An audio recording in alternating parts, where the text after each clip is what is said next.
Spinal cord stimulators, we feel, are one of the last ditch efforts if our procedure can't help. Usually we're able to fix and to help most spinal conditions, but if it has become too severe or they've had multiple back surgeries and there's no other surgical option, then certainly a spinal cord stimulator has its value and comes into play at that time.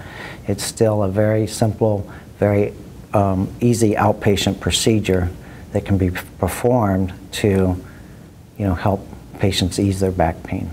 Certain people do get relief with spinal cord stimulators, absolutely. Is it safe? Yeah, they're safe. They're very safe. It's just another treatment option for back pain. Usually it's one of the last resorts because there's no other surgical option available to them, and this modality helps treat the back conditions as well.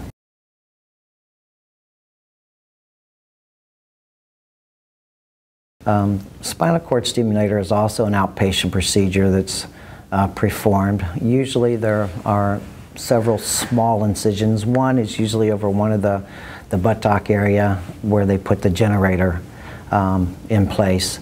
The next one will be a small little incision on the lower back where they actually channel the lead up into the spinal canal.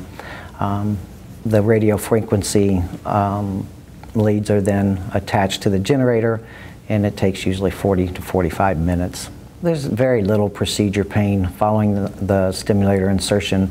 You may have some generalized discomfort over the small incision, but usually that resolves within a day or two.